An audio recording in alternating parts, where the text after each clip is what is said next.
அஸ்ஸலாமு அலைக்கும் வரஹ்மத்துல்லாஹி வபரகாத்துஹு. பிஸ்மில்லாஹிர் ரஹ்மானிர் ரஹீம். அருமையான அல்லாஹுவின் நல்லடியார்களே, அன்பிற்குரிய மாணவிய கண்மணிகளே, இன்று இன்ஷா அல்லாஹ் ரியாதுல் பதியா கிதாப் நம்ம படிக்க இருக்கிறோம். பாடம் 41. இந்த கிதாபில் 41வது பாடம். இந்த பாடம் எது சம்பந்தப்பட்டது என்றால், ஜகாத்துல் ஃபித்ர் என்ற சதகத்துல் ஃபித்ர்,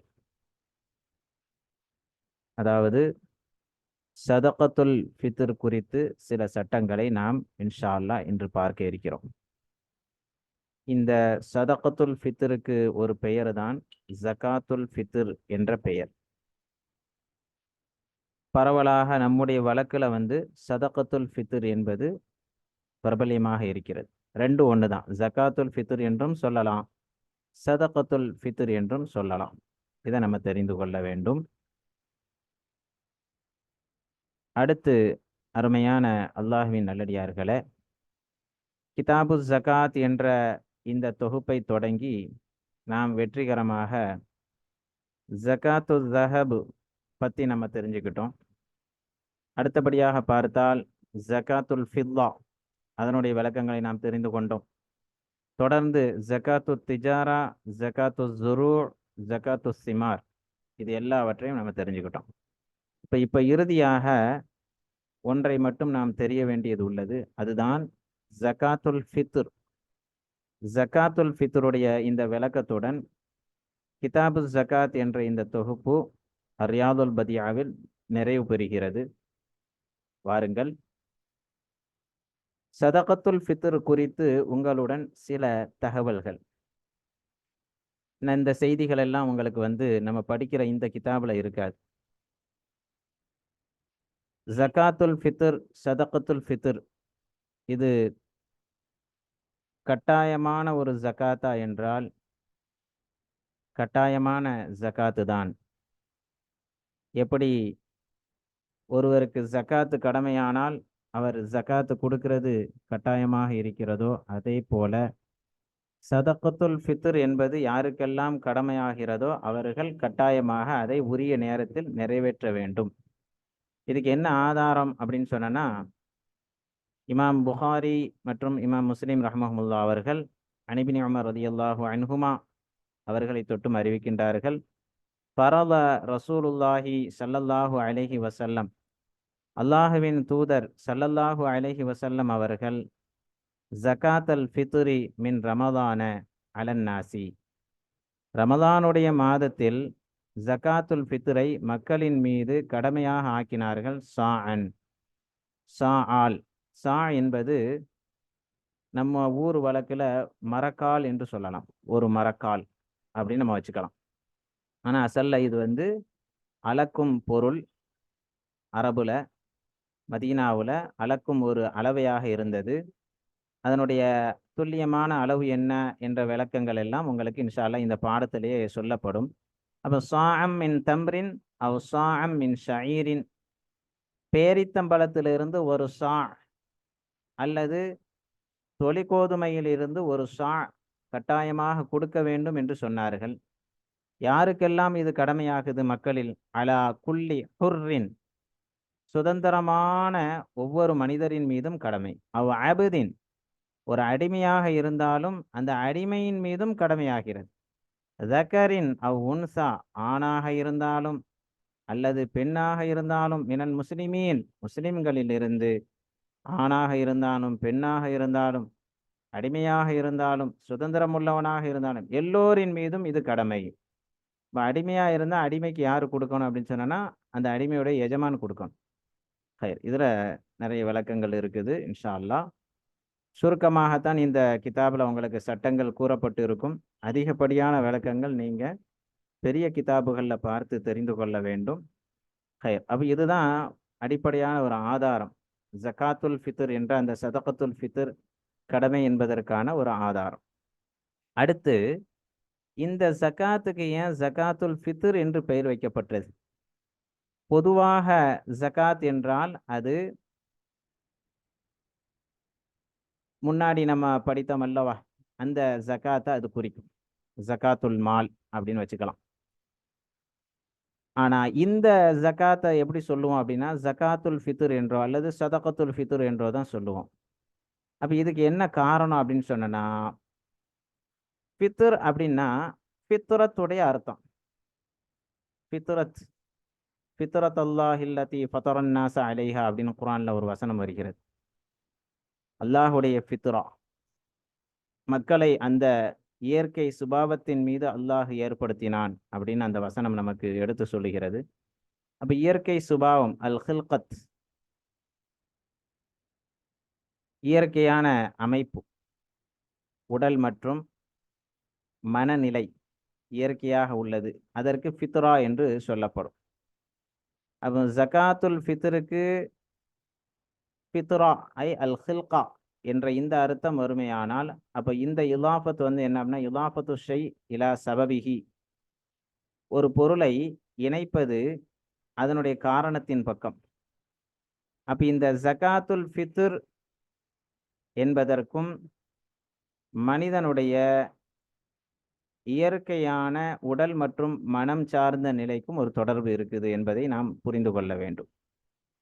ஜகாத்துல் ஃபித்ர் நிறைவேற்றுவதனால ஹிக்மத்துஹா, இதனுடைய நுட்பம் என்ன அப்படின்னு சொன்னா, ஜகாத்துல் ஃபித்ரை ஒரு மனிதர் தவறாமல் கொடுப்பாரையானால் தஸ்கியத்துன் நஃப்ஸ், அதுல அந்த செயல் அந்த அமலை செய்யறதுனால என்ன பிரயோஜனம் அப்படின்னா தஸ்கியத்துன் நஃப்ஸ் ஏற்படுகிறது, மன பரிசுத்தம், ஆன்மா பரிசுத்தம், ஆன்ம பரிசுத்த நிலை ஏற்படுகிறது.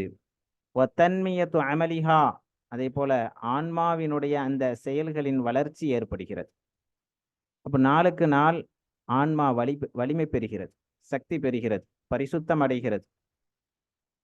இதை மாதிரி உள்ள பிரயோஜனத்தை முன்வைத்து தான் இதற்கு ஜகாத்துல் ஃபித்ர் என்று பெயர் வைக்கப்பட்டுள்ளது. இன்னொரு காரணமும் சொல்லலாம், பிமானல் ஃபித்ர், நோன்பு திறக்கிறது அப்படின்னு நம்ம சொல்றோம்ல, அதுக்கும் ஃபித்ர் அப்படின்னு தான் சொல்லுவாங்க, நோன்பை விடுறது. ஏன்னா மினஸ்ஸௌமி பிமானல் ஃபித்ரி மினஸ்ஸௌம், நோன்புல இருந்து விடுபடுவது. ஏன்னா உங்களுக்கு இந்த ஜகாத்துல் ஃபித்ர் என்பது எப்பொழுது தெரியுமா கடமையாகும்? அதாவது கடமையாக கூடிய சரியான நேரம் என்பது ரமதானுடைய கடைசி நோன்பு நோற்று ஷவ்வாலுடைய அந்த பிறை பார்ப்போம் அல்லவா, அந்த இரவு, அந்த இரவு தான் இவருக்கு வந்து என்ன செய்யும், ஜகாத்துல் ஃபித்ர் கடமையாகும். எப்படி கடமையாகும்? அந்த இரவுல இருந்து, அந்த பெருநாள் இரவு அப்படின்னு சொல்லுவோம், அந்த பெருநாள் இரவுல இருந்து பெருநாள் பகல், அதாவது ஒரு நாள் முழுவதும் அவர் தன்னுடைய தேவைக்கு, தன்னுடைய குடும்ப தேவைக்கு, அத்தியாவசிய தேவை என்ன இருக்குதோ இதையெல்லாம் அவர் வந்து என்ன செய்வார், செலவு செய்வதற்கு போதுமான அளவு இருந்து யாருக்கு மிச்சம் வருகிறதோ அப்போ அவர் வந்து என்ன செய்யணும், ஜகாத்துல் ஃபித்ர் கொடுக்கணும். மிச்சம் வரக்கூடிய நிலை. அப்போ அவர் வந்து என்ன செய்யணும் அப்படின்னு சொன்னா, தன்னுடைய தேவைகள் என்ன, செலவுகள் என்ன என்பதை அவர் கணக்கிடணும். கணக்கிட்டா தான் தெரியும். தொழுகிறதுக்கு முன்னால, ஈது தொழுகிறதுக்கு முன்னால, நோன்பு பெருநாள் தொழுகிறதுக்கு முன்னால இதை கொடுத்தார். நோன்பு பெருநாள் தொழுத பிறகு கொடுத்தானா அது ஜகாத்துல் ஃபித்ராக ஆகாது. ஹைர். அப்ப அந்த நோன்பை விடக்கூடிய, நோன்பிலிருந்து விடுதல், ஃபித்ர், நோன்பை விட்டு விடுதல் என்ற அர்த்தமும் அந்த அர்த்தத்தை கொண்டும் ஜகாத்துல் ஃபித்ர் என்று சொல்லப்படுகிறது. அப்ப இது என்ன அப்படின்னா இலாஃபத்து ஷைஇலா ஜுஸி சபபிஹி, ஒரு பொருளை அதன் காரணத்தின் ஒரு ஜுசுவின் பக்கம் இணைப்பது என்ற அர்த்தத்தின் கீழே, நேரடியாக அதனுடைய காரணத்தின் பக்கம் இணைப்பது என்றல்ல, அந்த காரணத்தினுடைய ஒரு ஜுசுவின் பக்கம் இணைத்தல் என்று ஆகும். அப்ப நோன்பை விடுவதற்காக வேண்டி, நோன்பு என்ற அந்த அமல் மாதம் முழுவதும், ரமதான் மாதம் முழுவதும் ஒருத்தர் நிறைவேற்றி கொண்டே வந்தார். இப்போ அந்த நோன்பு என்ற அந்த அமல் விடுபடுகிறது. அப்போ அதில் ஏதாவது குறைபாடுகள் ஏற்பட்டு இருக்கலாம்.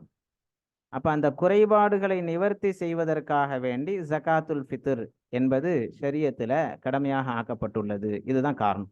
அப்போ 2 ஹிக்மத் இங்கே சொல்லப்பட்டிருக்கு. 2வது ஹிக்மத் என்ன, ஜபுரு ஹலலின் யக்அஉ ஃபிஸ் ஸௌம், நோன்புல ஏற்பட்ட அந்த இடையூறுகளை நிவர்த்தி செய்வதற்காக வேண்டி ஜகாத்துல் ஃபித்ர் கடமையாக்கப்பட்டுள்ளது. இது எதை போல அப்படின்னு சொன்னா சுஜூதி ஸஹ்வி லிஸ்ஸலா, தொழுகைக்கு தொழுகையில ஏதாவது குறைபாடுகள் ஏற்பட்டால் அந்த குறைபாடுகளை நிவர்த்தி செய்வதற்காக வேண்டி மறதிக்காக வேண்டி செய்யும் சஜிதாக்கள் இருப்பது போல, அதே மாதிரி நோன்புல ஏதாவது பிழைகள் ஏற்பட்டது, குறைபாடுகள் ஏற்பட்டது என்றால் அதை நிவர்த்தி செய்வதற்காக வேண்டிதான் ஜகாத்துல் ஃபித்ர் ஷரியத்தில் ஆக்கப்பட்டுள்ளது. இது ஹிக்மத். ஃபுகஹாக்கள், சட்ட மேதைகள், அறிஞர்கள் நமக்கு என்ன செய்கிறாங்க, இதனுடைய காரணத்தை ஆய்வு செய்து நமக்கு எடுத்து சொல்கிறாங்க. ஆனால் மொத்தத்தில் இந்த ஜக்காத்துல் ஃபித்ர் என்பது தான தர்மம், ஜக்காத்து அப்படிங்கிறது முந்தைய சமுதாயத்தில எல்லாம் இருந்தாலும் இந்த ஜக்காத்துல் ஃபித்ர் என்பது மின் ஹவாஸி ஹாதிஹில் உம்மா, இந்த உம்மத்து முஹம்மதியாவிற்காக வேண்டி விசேஷமாக கடமையாக்கப்பட்ட ஒரு அமல் என்பதையும் நாம் புரிந்து கொள்ள வேண்டும். இதற்கு முன்னாடி எந்த சமுதாயத்திற்கும் ஜக்காத்துல் ஃபித்ர்னு சொல்லி ஒன்று தனியாக கொடுக்கப்படலை. அதையும் நாம் ஞாபகத்தில் வைத்துக் கொள்ள வேண்டும். ஹைர், அருமையானவர்களே, அடுத்து இன்னும் சில விஷயங்கள் இந்த சதகத்துல் ஃபித்ர் குறித்து. இது எப்பொழுது ஷரியத்தில் ஆக்கப்பட்டது என்றால் ஹிஜ்ரி 2ஆம் ஆண்டு ரமதானில் தான் இந்த ஜக்காத்துல் ஃபித்ர் கடமையாக ஆக்கப்பட்டது. சிலர்கள் ஜக்காத்துல் ஃபித்ர் என்பதற்கு பகரமாக அதற்கு வம்மு வைத்து ஜக்காத்துல் ஃபுத்துர் அப்படின்னு சொல்றாங்க. ஆனால் ஜக்காத்துல் ஃபுத்துர் அப்படின்னு சொல்லக்கூடாது, ஜக்காத்துல் ஃபித்ர் தான் சொல்லணும். ஃபுத்துர்னு சொல்றது லஹனுன், அது தவறு. ல அரபியுன் ஒல முஅர்ரபுன், அது அரபியும் கிடையாது, அரபியாகவும் ஆக்கப்படலை ஃபுத்துர் என்ற வார்த்தை. அதனால கவனமாக ஜக்காத்துல் ஃபித்ர் என்று தான் சொல்லணும். சரி, ஷரியத்தினுடைய விளக்கத்தில் ஜக்காத்துல் ஃபித்ர் என்றால் என்ன? இஸ்முன், அது ஒரு பெயர் சொல். லிமா யுஹ்ரஜு, வெளியாக்கப்படக்கூடிய ஒன்றுக்கான பெயர். அதாவது யார் மீது கடமையாக ஆகிறதோ அவங்க குடும்பத்தின் சார்பாக அவர் என்ன செய்யணும், இந்த ஜக்காத்துல் ஃபித்ரை நிறைவேற்ற வேண்டும். குடும்பத்தில் உள்ள அந்த தலைகளை எண்ணி, ஒரு தலைக்கு ஒரு சா அப்படின்னு கணக்கு. 5 தலை இருந்தது அப்படின்னு சொன்னா அந்த 5 தலைக்கு 5 சா கணக்கிட்டு என்ன செய்யணும், ஜக்காத்தாக அன்றாடம் அவர் இருக்கக்கூடிய அந்த ஊரில் பெரும்பான்மையாக எது உணவாக பயன்படுத்தப்படுகிறதோ அந்த உணவு தானியத்தை என்ன செய்யணும், ஜக்காத்தாக கொடுப்பதற்கு பெயர் தான் ஜக்காத்துல் ஃபித்ர். உணவு தானியத்துக்கு பகரமாக பணம் கொடுக்கலாமா, காசு பணம் கொடுக்கலாமான்னு கேட்டால் காசு பணம் கொடுத்தா அது ஜக்காத்துல் ஃபித்ரில் சேராது. அதற்கு உரிய உங்கள்கிட்ட என்ன செய்யணும், இந்த பொருளை கொண்டு ஒப்படைக்கணும். ஹைர், இன்ஷா அல்லாஹ். இதெல்லாம் உங்களுக்கு போக போக உங்களுக்கே தெரிஞ்சிடும். அடுத்து சாவுடைய அளவுல ஒரு சில கருத்து வேறுபாடுகள் இருக்கிறது. சா என்பது சிலர்கள் சொல்றாங்க 693 திர்ஹம், மேலும் ஒரு திர்ஹத்தினுடைய 1/3 பாக அளவு தான் என்னது, ஒரு சா என்று அவங்க சொல்றாங்க. நான் மொத்தத்தில் பொதுவான கருத்து என்ன அப்படின்னு சொன்னா, 4 முத்து கொண்டது ஒரு சா. ஒரு முத்து என்ன, ஒரு முத்துடைய அளவு நிர்ணயிக்கிறதுலையும் கருத்து வேறுபாடு இருக்கத்தான் செய்யுது. சரியா? ஆனா நடுநிலையான 2 கைகளால் எவ்வளவு பொருள் அள்ள முடியுமோ அதுதான் ஒரு முத்து என்பது ஒருமித்த கருத்தாக எல்லா அறிஞர்களாலும் ஒப்புக்கொள்ளப்பட்ட ஒரு கருத்தாக இருக்கிறது. இது ஒரு முத்து என்பது. அப்ப இதை மாதிரி 4 முத்து எடுத்தோம் அப்படின்னு சொன்னா அது ஒரு சா வந்துடும். சரி, முத்துக்கு பக்தாதுடைய இதுல ரித்துலுன் சுருசுன் பில் பக்தாதி, பக்தாதுடைய ஒரு ரித்துலும் ஒரு ரித்துலில் 1/3 பங்கு ரித்துலும் தான் ஒரு முத்து என்று அளவும் இருக்கிறது.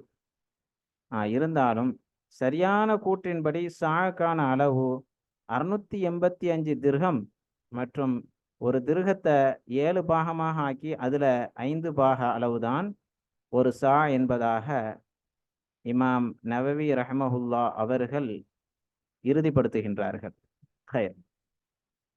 இதனுடைய அளவு கணக்குலாம் இன்ஷா அல்லாஹ் உங்களுக்கு அடுத்த பக்கத்துல துல்லியமாக தரப்படும். இங்க சா அடிப்படையாக வைத்துதான் ஜக்காத்துல் ஃபித்ர் கொடுக்கப்படுகிறது என்பதை மட்டும் நம்ம புரிஞ்சுக்கிட்டா போதும். இப்ப இந்த பக்கத்துல பாருங்க, ரித்தல் என்பது நிறுக்கப்படுகின்ற, இன்னும் அளக்கப்படுகின்ற ஒரு பொருளாகும். பெரும்பான்மை மிக்க அறிஞர்களிடம் 128 திர்ஹம் மற்றும் ஒரு திர்ஹத்தின் 7 பங்கில் 4 பாகம் சேர்ந்ததுதான் ஒரு ரித்துல். அப்ப 128 திர்ஹம் அப்படின்னு சொன்னா ஒரு திர்ஹத்தினுடைய எட அளவு என்ன அப்படின்னு சொன்னா 2.975 கிராம் தான் ஒரு திர்ஹத்தினுடைய எடை அளவு. பெரும்பான்மை மிக்க அறிஞர்களிடம் ஹனஃபியாக்கள்கிட்ட சின்ன கருத்து வேறுபாடு இருக்குது என்றாலும் நம்ம பெரும்பான்மை மிக்க அறிஞர்களுடைய கருத்துப்படியே நம்ம வந்து இந்த அளவு நிர்ணயிக்கலாம். இப்போ 2.975 என்பதை என்ன செய்யணும், இந்த 128 மற்றும் 7/4 என்ற இதில் வந்து நம்ம வந்து பெருக்கிட்டோம் அப்படின்னு சொன்னோன்னா இறுதியாக நமக்கு என்ன அளவு கிடைக்கும் அப்படின்னா, அதாவது 382.5 கிராம் என்பது ஒரு ரித்துல். 382.5 கிராம் என்பது ஒரு ரித்துல். அடுத்து சுலுசு ரித்துலுடைய அளவையும் தெரிஞ்சுக்கங்க. 127.5 கிராம் என்பது ஒரு ரித்துலின் 1/3 பாகமாகும். இப்போ இந்த ரெண்டையும் கூட்டிட்டா இப்போ என்ன ஆகும் அப்படின்னு சொன்னா 382.5 என்ற கணக்கு. 382.5 பெருக்கல் 5 ரித்துல். இதை நீங்க பெருக்குனீங்கன்னா 1912 கிராம் .5 என்ற கணக்கு வருகிறது. அதோட சுலுசு ரித்துல் அப்படின்னு ஒரு கணக்கு இருக்குல்ல 127.5, இதையெல்லாம் நம்ம வந்து கூட்டிட்டோன்னா 2040 கிராம் கிடைக்குது. இதுதான் ஒரு சா உடைய மதிப்பு. 2040 கிராம். 2000 அப்படின்னா இதை 2 கிலோவா ஆக்கிக்கிடணும். இப்போ 2 கிலோவும் 40 கிராம் கொண்ட அளவுதான் ஒரு சா என்பதை நாம் புரிந்து கொள்ள வேண்டும். அடுத்து வாருங்கள். சா சா என்றால் அளக்கப்படும் ஒரு பொருள். அப்போ முந்தின பக்கத்தில் உங்களுக்கு வந்து ரித்துலுடைய அளவின் கீழே ஜகாத்துல் ஃபித்ருடைய எடை அளவு நம்ம கண்டுபிடிச்சிட்டோம், 2 கிலோ 40 கிராம் என்பதாக. இப்போ சாவுடைய அளவின் கீழே எடை அளவையும் நம்ம வந்து என்ன செய்யலாம், உறுதிப்படுத்தி கொள்ளலாம். 4 முத்து கொண்டது ஒரு சா என்பது பிரபல்யமான கூற்றாக இருக்கிறது. எடை அளவு என்று வரும்பொழுது உங்களுக்கு வித்தியாசங்கள் வரதான் செய்யும். ஆனால் இறுதியாக 685 திர்ஹம் மற்றும் ஒரு திர்ஹத்தை 7 பாகமாக ஆக்கி அதில் 5 பாகம் கொண்ட அந்த எடை அளவு தான் ஒரு சா ஆகும். அப்போ இப்போ நம்ம ஒரு திர்ஹத்துக்கான எடை அளவு நம்ம தெரிஞ்சிருக்கிறோம். 2.975 கிராம் தான் ஒரு திர்ஹத்துக்கான எடை அளவு. அப்போ இதில் 685 7/5 இதை வந்து நம்ம வந்து பெருக்கிட்டா இப்போ நமக்கு கிலோகிராமுடைய அளவு தெரிஞ்சிடும். அதே 2040 கிராம். எப்படி ரித்துல்ல நம்ம வந்து கிலோகிராம் எடுத்தோமோ அதே போல் இப்போ சாலையும் நம்ம என்ன செஞ்சிட்டோம், கிலோகிராம் எடுத்துட்டோம். அப்போ 2 கிலோ 40 கிராம் என்பது தான் வருகிறது. ஹயர் இருந்தாலும் நமது பகுதியில் 2 கிலோ ஒரு சாவுக்கு கணக்கிடுறது அல்ல. நமது பகுதியில் 2 வகையான எடை அளவு இருக்கிறது. அதாவது ஒரு முத்து என்பது 4 முத்து கொண்டது ஒரு சா என்ற அளவின் கீழே பார்த்தால் ஒரு முத்து என்பது 650 கிராம். அப்போ 650 கிராம் பெருக்கல் 4 என்று வைத்து கொண்டால் 600 வருது. 2 கிலோ 600 கிராம் என்பது ஒரு சா உடைய எடை அளவு. முன்னாடி சொன்னதை விட கிட்டத்தட்ட உங்களுக்கு ஒரு 500 கிராம் வந்து கூடும். அரை கிலோ என்ன ஆகுது, இந்த கடைசியாக இறுதியாக உங்களுக்கு சொல்லப்படக்கூடிய இந்த கணக்கின் பிரகாரம் கூட தான் செய்யும். அல்லது இந்த ஒரு எடை அளவும் வருகிறது. 2 கிலோ 420 கிராம் 2 கிலோ 420 கிராம் என்ற ஒரு எடை அளவும் வருது. இதுதான் நமது பகுதியில் வழமையாக ஜகாத்துல் ஃபித்ருக்கான அளவாக நிர்ணயிக்கப்படுகிறது ஒவ்வொரு ஆண்டும். ஆனால் அசலில் நம்ம சொன்ன அந்த கணக்குப்படி பார்த்தீங்கன்னா கிட்டத்தட்ட 2க்கு என்ன வித்தியாசம், ஒரு அரை கிலோ என்ன ஆகுது கூடுது. கூடுறதுனால ஒண்ணும் இல்ல. பேணுதலின் அடிப்படையில நம்ம இந்த அளவையே நிர்ணயித்துக் கொள்வது. இந்த 2ல கூட இந்த அளவை எடுத்துக்கொள்வது ரொம்ப நல்லது. 2.600 என்ற இந்த எடை அளவை எடுத்துக்கொண்டால் ரொம்ப நல்லது. அப்போ ஒரு மனிதருக்கு 2.600 அப்படின்னு சொன்னோன்னா, அந்த குடும்பத்துல எத்தன நபர்கள் இருக்கிறாங்களோ, அத்தன நபருக்கும் சேர்த்து அந்த குடும்பத்தினுடைய தலைவர் என்ன செய்வாரு? கணக்கிட்டு ஜக்காத்துல் ஃபித்ரை அவர் கொடுக்க வேண்டும். அதேபோல அருமையான அல்லாஹ்வின் நல்லடியார்களே, இந்த ஜக்காத்துல் ஃபித்ர் என்பது உங்களுக்கு கடமையாகிறது அந்த பெருநாளுடைய இரவுல இருந்து கடமையானாலும், நோன்பு பிறை பார்த்ததுல இருந்து இந்த ஜக்காத்துல் ஃபித்ர குடுக்க முன் வரலாமா என்று கேட்டால், நோன்பு பிறை பார்த்ததுல இருந்து கொடுக்கிறதுக்கு அனுமதி இருக்கிறது. ஆனால் ஏற்றமான சுன்னத் என்ன அப்படின்னா, பெருநாளுடைய இரவுல இருந்து பெருநாள் தொழுகைக்கு செல்வதற்கு முன்னதாக என்ன செய்யணும்? இந்த ஜக்காத்துல் ஃபித்ரை நிறைவேற்ற வேண்டும். ஹைர்.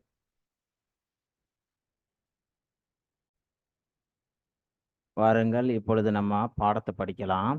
பிஸ்மில்லாஹிர் ரஹ்மானிர் ரஹீம். ஒமின்ஹா ஒமின்ஹா என்றால் அன்வாஉ ஜகாத் என்பதின் பக்கம் அந்த தமீரை நாம் மீட்டிக்கொள்ள வேண்டும்.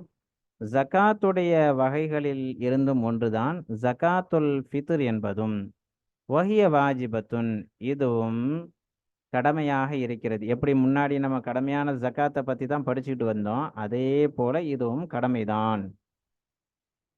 அலா மன் மலக ஷைஅன் ஜாயிதன் அலா மஉனதிஹி வ மஉனதி இயாலிஹி வ மமாலிகிஹி லைலத்தல் ஈதி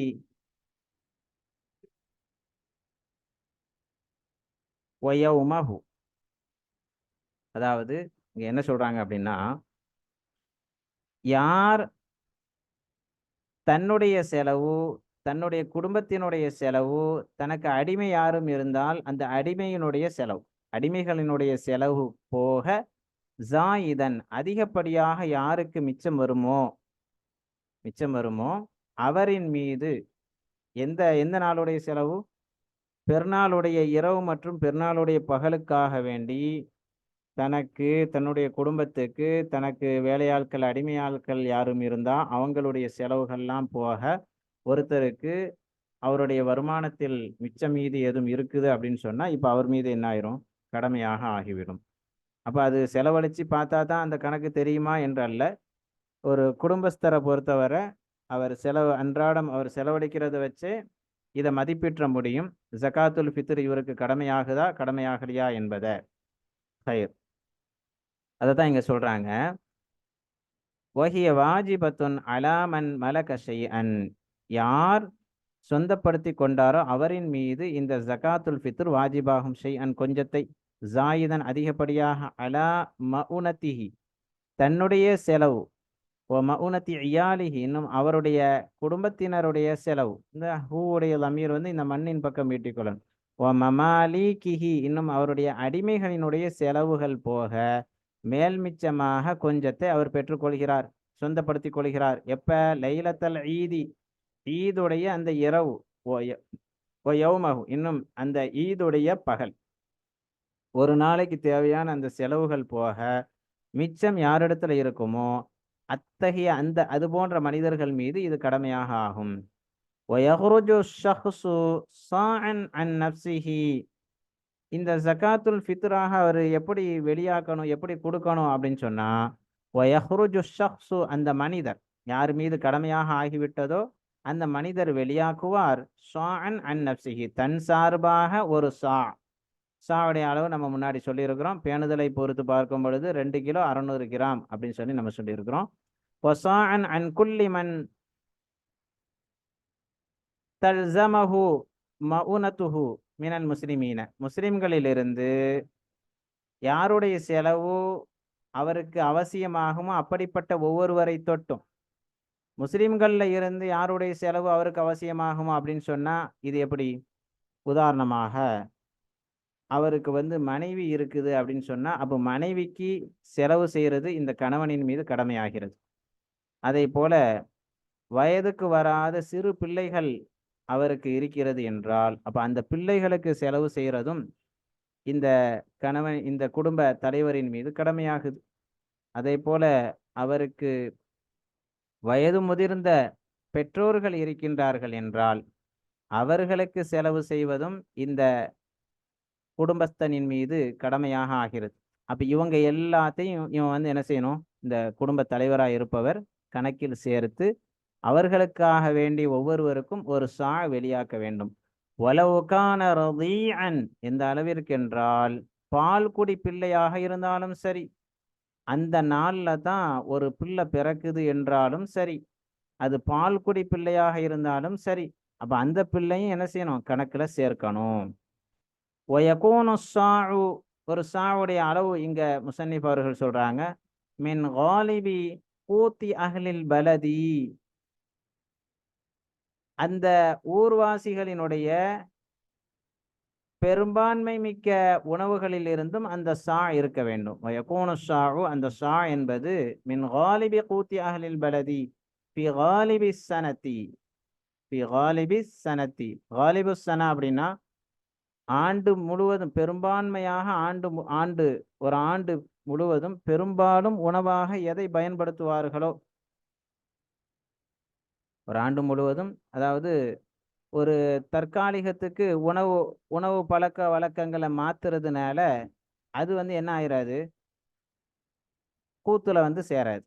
அப்ப ஒரு ஆண்டு முழுவதும் பெரும்பான்மையாக அந்த ஊர் மக்கள் பெரும்பான்மை மிக்க உணவாக எதை பயன்படுத்துகின்றார்களோ அதுல இருந்தும் ஒரு சா இருக்க வேண்டும், அதுல இருந்தும் ஒரு சா இருக்க வேண்டும். வயகூனு ஸாஉ, அந்த சா, இந்த சா, அதாவது ஜகாத்துல் ஃபித்ராக கொடுக்கப்படக்கூடிய அந்த ஒரு சா என்பது, ஒரு மனிதருக்காக வேண்டி கொடுக்கப்படக்கூடிய அந்த சா என்பது ஒரு ஆண்டு முழுவதும் பெரும்பான்மையாக அந்த ஊரில் எது உணவாக பயன்படுத்தப்படுகிறதோ அந்த உணவில் இருந்து அவர்கள் கொடுக்க வேண்டும். வகத்தரஹு, இன்னும்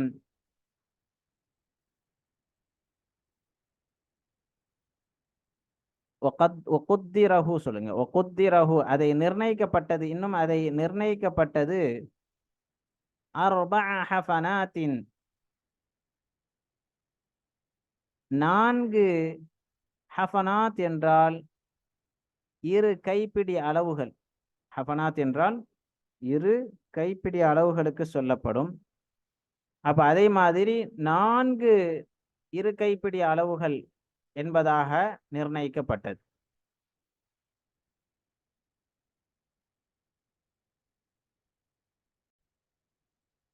இந்த ஹஃபனாத்துக்கு தான் அடுத்து விளக்கம் தராங்க. பிகஃபை முஅ்ததில் ஹில்கா, நடுநிலையான உருவ அமைப்பின் 2 உள்ளங்கைகளை கொண்டு.